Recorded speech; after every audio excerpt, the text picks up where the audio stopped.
இந்த நல்ல பரிசுத்த நாளின் காலை வேளையிலே தேவ வார்த்தைகளை ஓய்வு நாள் பள்ளியின் மூலமாக கேட்டு வந்திருக்கும் அனைவரையும் ஆண்டவராக இயேசு கிறிஸ்துவின் திருநாமத்தினாலே நான் உங்களை வரவேற்றுக் கொள்ள ஆசிக்கிறேன். இந்த காலாண்டிலே நீங்கள் நன்றாக அறிந்திருக்கிறபடி மறைமுக குறிப்புகள், உருவகங்கள், அடையாளங்கள், வேதாகம தீர்க்க தரிசனத்தை ஆராய்கிற விதம் என்று ஒரு தலைப்பு, ஒரு நீண்ட தலைப்பு நமக்கு கொடுக்கப்பட்டிருப்பதை நாம் பார்க்கிறோம்.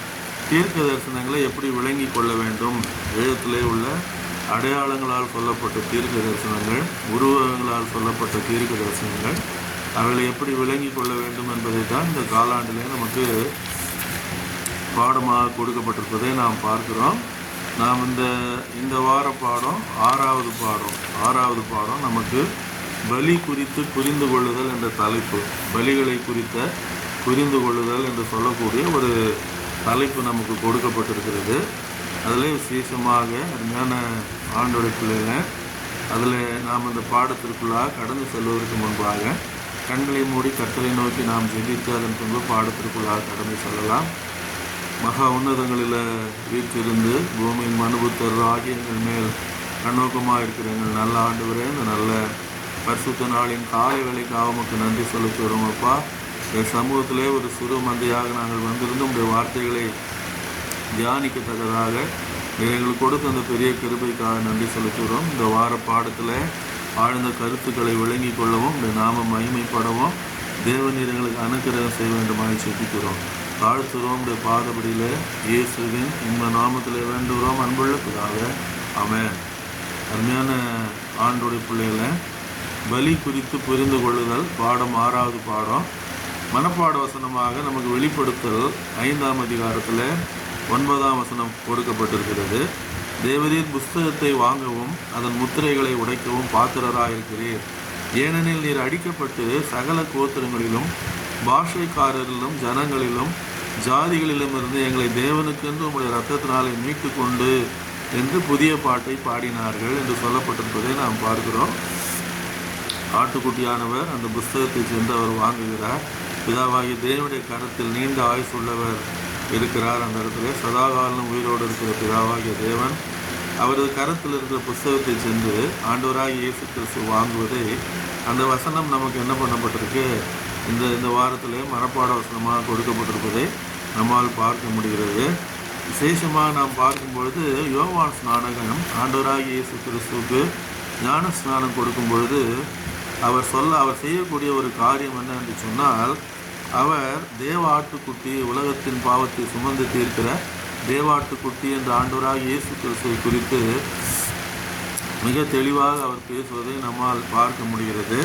இந்த ஆட்டுக்குட்டி என்று சொல்லக்கூடிய அந்த கான்செப்ட் இருக்குது இல்லையா, அந்த பலியாடு என்று சொல்லக்கூடிய அந்த காரியம் இருக்கிறது. அது ஆதி ஆகமத்திலிருந்து என்ன பண்ணுகிறது, தொடர்ந்து வருவதை நம்மால் பார்க்க முடிகிறது.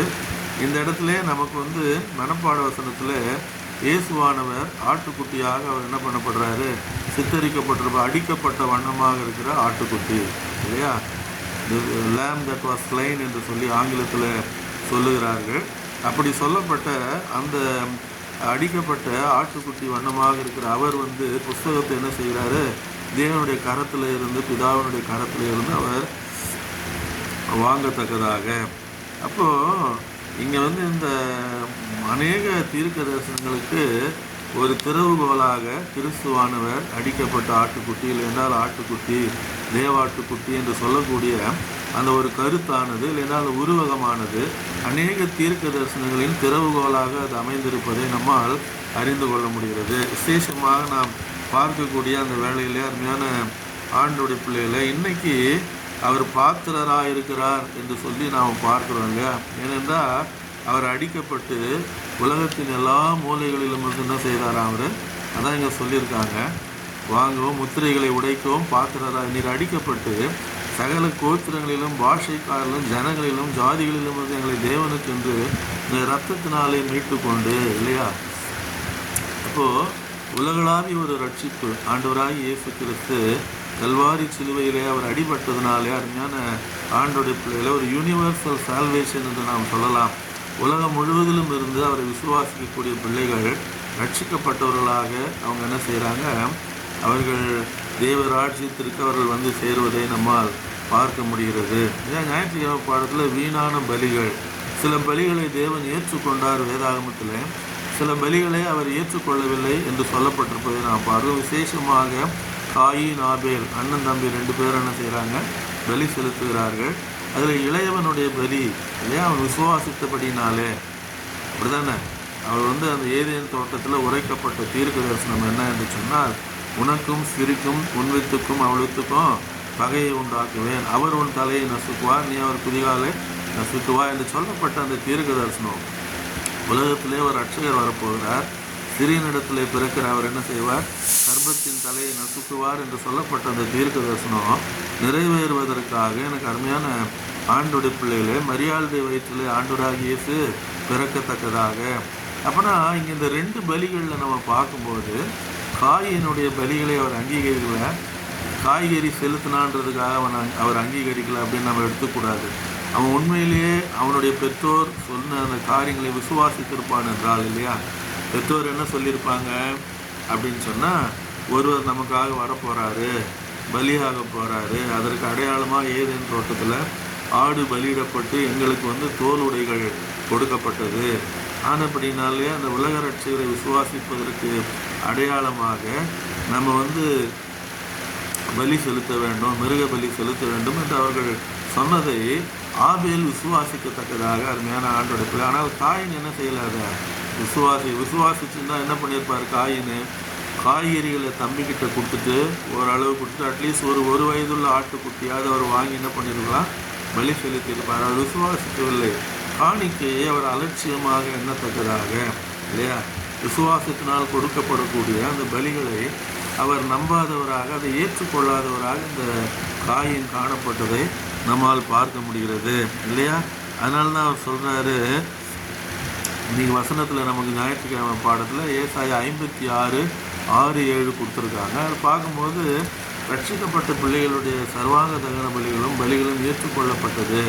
அப்படின்னா என்ன அர்த்தம்னு சொன்னால், புதிய ஏற்பாட்டு காலத்தில் நம்ம எந்த பலிகளையும் செலுத்துவதில்லை, ஆண்டவராகிய இயேசுவே நமக்கு எல்லா பலியாகவும் அவர் இருக்கிறார். உதடுகளின் காலைகளாகிய ஸ்தோத்திர பலி என்று சொல்லி சங்கீதக்காரன் சொல்வதை நாம் பார்க்கிறோம். அது ஒரு பலி. அது இல்லாமல் நம்மை நாமே என்ன செய்கிறோம், அவருக்கு பலியாக ஒப்பு கொடுக்கத்தக்கதாக. இப்படி தான் கிறிஸ்தவ வாழ்க்கையும் விசுவாசமும் அமைந்திருப்பதை நம்மால் பார்க்க முடிகிறது. நீங்கள் பார்த்தீங்கன்னா ஆபேல் வந்து விசுவாசத்தினாலே காயினுடைய பலியிலும் மேன்மையான பலியை செலுத்தினான் என்று எபிரேயர் 11:4 சொல்லப்பட்டிருப்பதை பார்க்கிறோம். இந்த ஞாயிற்றுக்கிழமை பாடத்தில் அந்த வசனம் கொடுக்கப்பட்டிருக்கிறது இல்லையா.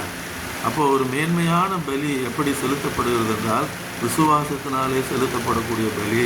அருமையான ஆண்டோட பிள்ளைகளை, இன்றைக்கு அந்த பலியை நான் விசுவாசிக்கிறபடினால்தான் அவரது இரத்தத்தினாலே நமது பாவங்கள் கழுவப்பட்டு பழைய மனிதனையும் அவருடைய காரியங்களை நான் களைந்து போட்டு நம்மை உருவாக்கினவருடைய சாயலிலே உருவாக்கப்பட்ட ஒரு புதிய வாழ்க்கையை நாம் வாழ்கிறோம் என்றால் அதற்கு காரணம் என்னவென்றால், நமக்காக சிந்தப்பட்ட தியாக பலி, நமக்காக சிந்தப்பட்ட திரு ரத்தம் கல்வாரி சிலுவையிலே இல்லையா. அதில் அந்த பலியை நாம் விசுவாசிக்கிறபடினால், ஏற்றுக்கொண்டபடினால் அவரும் நம்மை ஏற்றுக்கொள்ளத்தக்கதாக. அதுதான் வெளிப்படுத்தலில் பார்க்குறோம். அவர் ஒருத்தர் தான் தகுதியானவர் அந்த புஸ்தகத்தை வாங்கவும், அதில் உள்ள முத்திரைகளை உடைக்கவும், அதில் உள்ளதை வாசிக்கவும் அவர் மாத்திரமே தகுதி பெற்றிருக்கிறார் என்ற அந்த காரியத்தை சொல்லத்தக்கதாக. அப்போது ஆபேல் வந்து அதை புரிஞ்சுக்கிறார், அந்த நீதிகளை. பலி செலுத்துறதுனா என்னது, விசுவாசத்தினால என்ன நடக்க போகுது எதிர்காலத்தில் இல்லையா. அவருக்கு அப்புறம் 4000 வருஷம் பொறுத்து தான் ஏசாமி வராரு. ஆனால் அவங்க பெற்றோர் சொன்னதையும் அவர் கொடுக்கப்பட்ட பரிசுத்தாவின் வழி நடத்தல்னாலும் அவர் அதை விசுவாசித்தார் ஆபேல் இல்லையா. காயின் என்ன செய்யலாத, விசுவாசிக்கவில்லை என்று சொல்லி நாம் பார்க்கிறோம். விசுவாசத்தினாலே ஆபேல் என்று சொல்லப்பட்டிருக்குது இல்லையா. அப்படின்னா காயின் வந்து அதை முழுதுமாக நம்பலைன்னு அலட்சியம் பண்ணார் அந்த பலி செலுத்தக்கூடிய காரியத்தை.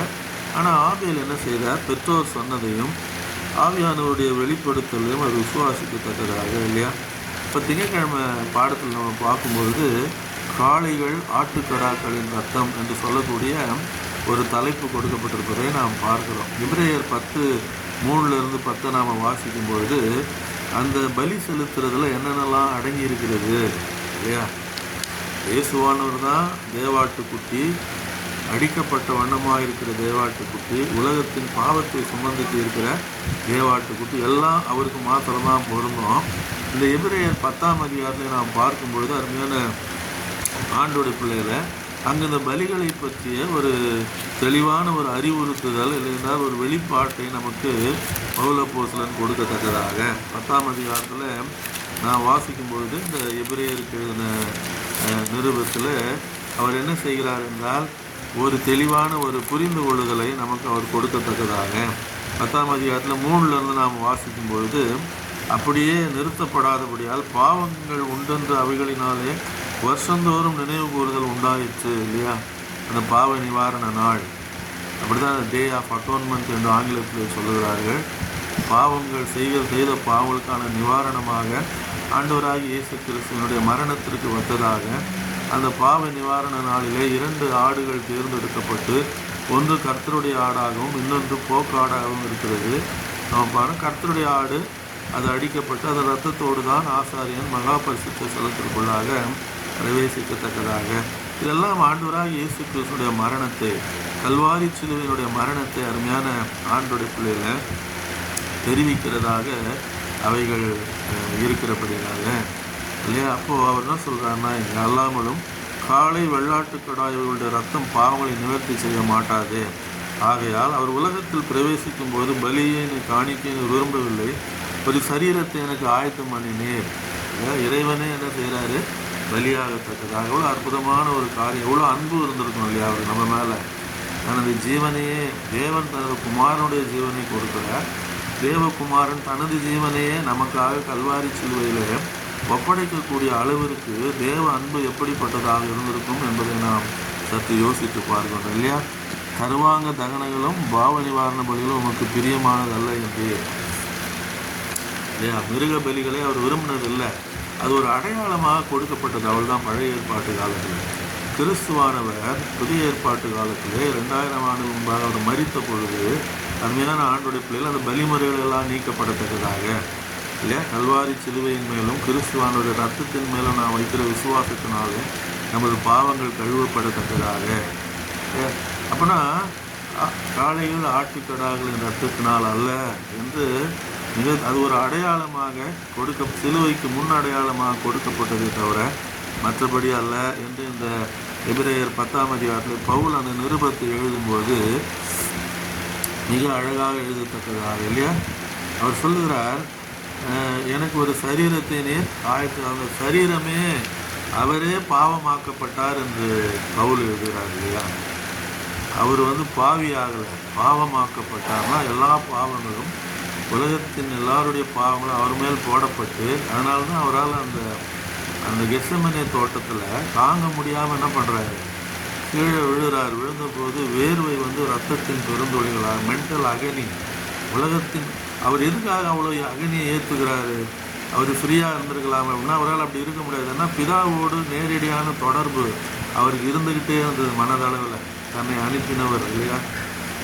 யோவான் சுவிசேஷத்தில் அவர் சொல்கிறார், நான் தனியாக இருக்கவில்லை, நானும் என்னை அனுப்பின பிதாவுமாக இருக்கும், 2 பேருடைய சாட்சி உண்மை என்று உங்கள் நியாயப்பிரமாணத்தில் சொல்லப்பட்டிருக்கிறது என்று சொல்லி அவர் சொல்கிறார். அப்படின்னா அவர் அந்த திருப்பி அந்த ரிலேஷன்ஷிப்பை விரும்புகிறாரு. பிதாவோடு அந்த தொடர்பு கிடைக்க மாட்டேங்குது.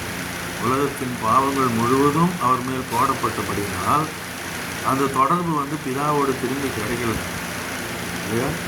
எப்போ கிடைக்குதுன்னா உயிர் எழுதலில் தான் என்ன பண்ணுறவருக்கு மீண்டுமாக 3ஆம் நாள் அவர் உயிரோடு எழுந்த பின் அப்போ அந்த மனதிலே அவர் முயற்சி செய்கிறார் தேவனோடு உள்ள உறவை புதுப்பித்து கொள்ள திரும்ப ஆனால் முடியல. அப்போ தான் என்ன ஆகுதுன்னா வியர்வை இரத்தத்தின் துளிகளாக வெளியே வரத்தக்கதாக இல்லையா. தேவாலய திரைச்சீலை 2ஆக என்ன பண்ணப்படுது, கிழிக்கப்படுகிறது. ஒரு நிழலாட்டமாக பழைய ஏற்பாட்டு காலத்தில் ஆடுகள், மிருகங்கள், பறவைகள் பலியிடப்படத்தக்கதாக அருமையான ஆண்டோடைய பிள்ளையில் கல்வாரி சிலுவை வந்த பின்பு இந்த உலகத்தில் ஆண்டவராக இயேசு மரித்த பின்பு நம்முடைய பாவங்களுக்காக அந்த பலிகள் எல்லாம் ஒரு நிழல்கள் என்பதை நாம் விளங்கி கொள்ளத்தக்கதாக. செவ்வாய்க்கிழமை பாடத்தில் பார்த்திங்கன்னா பஸ்கா ஆட்டுக்குட்டி இல்லையா, பாஸ் ஓவர் என்று சொல்கிறார்கள். இன்றைக்கு கூட யூதர்கள் இஸ்ரவேல் தேசத்தில் அதை ஆசரிக்கிறத நம்ம பார்க்குறோம். ஆனால் அந்த பஸ்கா பலி ஏசாமி தானே அவங்க ஏற்றுக்கல, அப்படி தானே? அவங்க இயேசு கிறிஸ்துவை ஏற்றுக்கொள்ள, இயேசு கிறிஸ்துவை பற்றி பேசும்பொழுது அவன் என்று அர்த்தப்படும்படி அவர்கள் பேசுகிறார்கள். அது ஒரு இதில் நான் பார்த்தேன், ஒரு புஸ்தகத்தில் படிக்கும்போது இயேசு கிறிஸ்து அவர் என்று அவங்க சொல்கிறதில்ல, அவன். அவ்வளோ தூரம் அவங்களுக்கு வெறுப்பு அவர். ஏன்னா மோசேயின் முறைமைகளை எல்லாம் இன்னைக்கு கூட அவர் மேலே அவங்களுக்கு வெறுப்பு இல்லையா? அவங்க ஏற்றுக்கலை. இன்றைக்கி கூட அவங்க அந்த பழைய ஏற்பாட்டு காரியங்களை தான் அவங்க செஞ்சுட்டு இருக்காங்களே தவிர அவங்க என்ன பண்ணல, இயேசுவானவரை உலக ரட்சகராகவும் தங்கள் சொந்த ரட்சகராகவும் அவர்கள் ஏற்றுக்கொள்ள ஆயத்தமாக இல்லை அருமையான ஆண்டோட பிள்ளைகளை இல்லையா? அப்போது அந்த பாஸ் ஓவர் எப்போ நடக்குது? பஸ்கா பண்டிகைன்னா இஸ்ரவேலர் எகிப்திலிருந்து புறப்பட்டு கானானுக்கு வருவதற்காக புறப்படுகிற அந்த முந்தின நாள் அந்த இரவிலே நடந்த ஒரு காரியம் என்று பார்க்கிறோம்.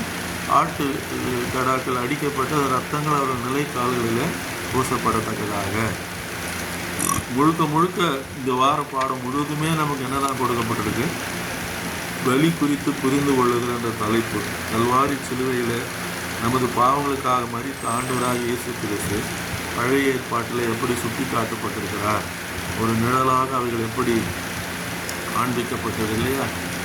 இப்போ நம்ம அப்படியே நேரடியாக ஏற்றுக்கிறோம் ஏசாமி. அப்போ அப்படி கிடையாது.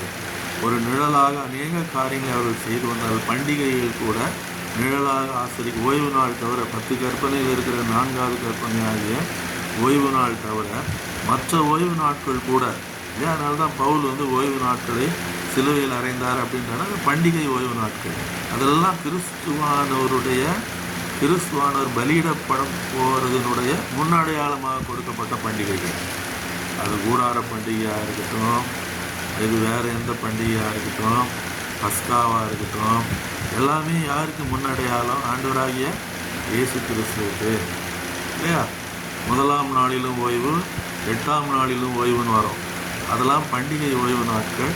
அதெல்லாம் கிறிஸ்துவானவருக்கு முன்னடையாளமாக கொடுக்கப்பட்டது. 7ஆம் நாள் ஓய்வு நாள். 7ஆம் நாள் ஓய்வு நாள் இன்றைக்கி நம்ம ஆசிரிக்கிற இந்த பரிசுத்த ஓய்வு நாள் நித்தியத்திற்குமாக மனிதனை கட்டுப்படுத்தக்கூடிய 10 கற்பனைகளில் 4வது கற்பனை. இது எப்போவுமே அழியவே அழியாது. ஏசாமியும் சொல்கிறார் இல்லையா, அழிக்க அல்ல அப்படின்னு சொல்லி அவர் சொல்கிறார். அதனால் அது எப்போவுமே இருக்கும், நிரந்தரமாக இருக்கக்கூடியது. இது இல்லாமல் நிறைய ஓய்வு நாட்கள் இருந்தது பழைய ஏற்பாட்டு காலத்தில்.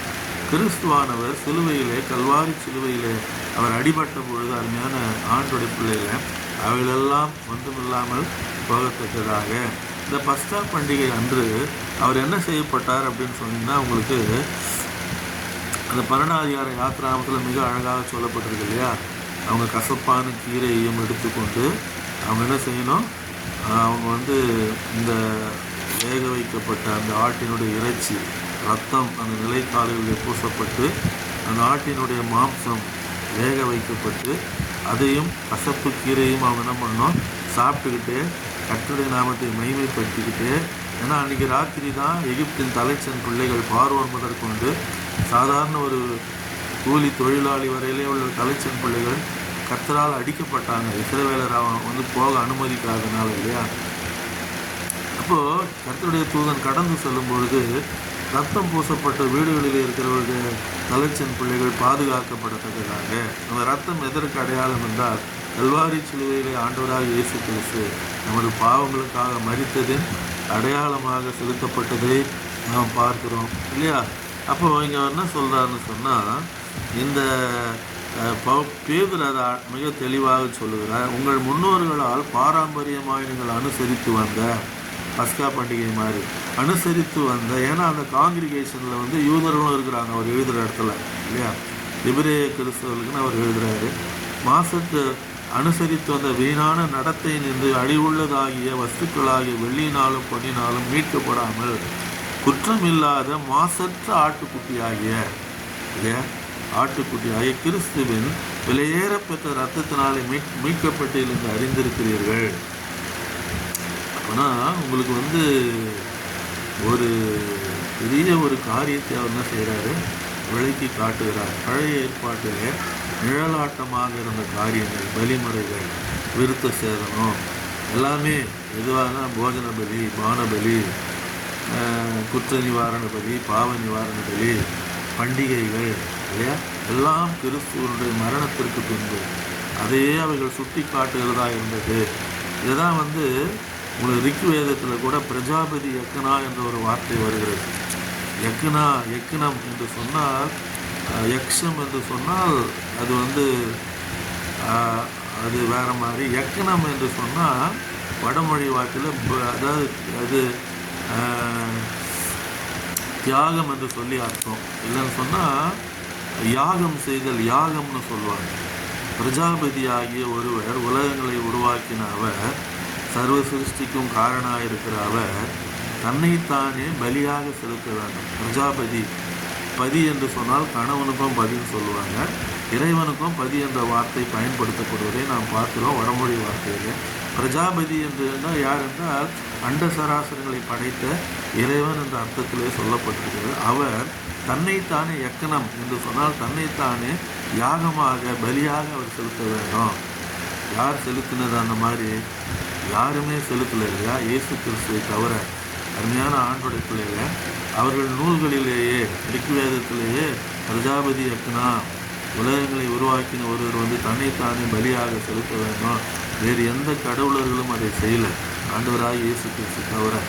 அருமையான ஆண்டோடைய பிள்ளைகளே, அதான் அந்த பஸ்கா பண்டிகையில் அவர் சொல்கிறாரு பேதுரு அப்போஸ்தலன், அந்த இதனால நீங்கள் ரட்சிக்கப்படாமல் மாசற்ற ஆட்டுக்குட்டி ஆகிய கிறிஸ்துவின் வெளியேற பெற்ற ரத்தத்தினாலே மீட்கப்பட்டீர்கள் என்று அறிந்திருக்கிறீர்களே.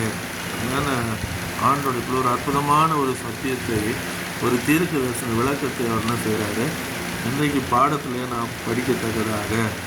அப்போனா இறைவனே தன்னை என்ன செய்கிறாரு, பலியாக எவ்வளோ பெரிய ஒரு அற்புதமான காரியம் இல்லைங்களா. எந்த தவறும் செய்யாதவர். அதனால தான் அங்கே பாடத்தில் இந்த வார பாடத்தில் அநியாயமான பலின்னு சொல்லப்பட்டிருக்கு. இயேசுவானவர் மரித்தது அப்படி தானே, நியாயமான ஒரு மரணம் கிடையாது, பாவமே செய்யாத ஒருவர் இல்லையா. அப்போது அவர் நாம் சாக வேண்டிய இடத்துல அவர் என்ன பண்ணுறாரு, கல்வாரி சிலுவையிலே தனது ஜீவனை அவர் கொடுக்கத்தக்கதாக.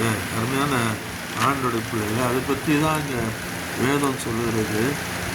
திங்கட்கிழமை பாடத்திலேருந்து ஒரே ஒரு வாசகத்தை நான் வாசிக்கிறேன். ஏன்னா பலியில் உள்ளடக்கிய கருத்தை அது கொடுமை, பயங்கரம், நியாயமற்றது என்று சிலர் விமர்சித்திருக்கிறார்களாம். அவர்கள் நினைப்பதுதான் உண்மை. கிறிஸ்துவின் மரணம் கொடுமையானது, பயங்கரமானது, நியாயமற்றது. ஏன் நாம் சாக வேண்டிய இடத்துல அவர் கல்வாரி சிலுவையில் அவமானங்களை சகித்து அவர் என்ன செய்கிறாரு, ஒரு அநியாயமான ஒரு துர்மரணத்தை அவருக்கு என்ன செய்கிறார், பாவமானது அவர் கொடுக்கத்தக்கதாக இல்லையா. பயங்கரமான ஒரு டெத்து. யார் சிலுவையில் அறைவாங்க அப்படின்னா, கொள்ளைக்காரர்கள், கள்ளர்கள், திருந்தாதவர்கள், தேச துரோகிகள். அப்படிப்பட்டது அவன் குற்றச்சாட்டில் இன்னொன்று என்னென்னா, ராயனுக்கு வரி செலுத்தாதுன்னு இவர் சொன்னார்னு ஒரு பொய் குற்றச்சாட்டு. ஆலயத்தை இடிச்சிட்டு 3 நாளில் கட்டுன்னு சொன்னது. இப்படி நிறைய பொய்யான குற்றச்சாட்டுகள் அவர் மேல் செலுத்தப்பட்டு ராஜாங்கத்திற்கு விரோதமாக இருந்தார் என்ற ரீதியிலே ஒரு குற்றச்சாட்டு அவர் மேல் வைக்கப்பட்டதை பார்க்கிறோம். ஆனப்படினால் ஒரு தவறும் செய்யாதவர் கொடுமையான ஒரு மரணத்தை அனுபவிக்கத்தக்கதாக இல்லையா. தேவாலயத்தில் இயேசு புதன்கிழமை பாடத்தில் நம்ம பார்க்கும்போது அங்கே என்ன பண்ணப்படுறாரு, அவர் ஆலயத்திற்கு அவர் என்ன பண்ணுறாரு, முதலாவது ஆலயத்தை நேபுகாத்நேச்சார் இடிச்சிடுறாரு, அவங்க தளபதி நேபுசரதார். அப்போ 2வது ஆலயம் ஆகாயும் சகரியாவும் தீர்க்க தரிசனம் சொன்னபொழுது 2ஆம் ஆலயம் கட்டப்பட்டதை நாம் பார்க்கிறோம் இல்லையா.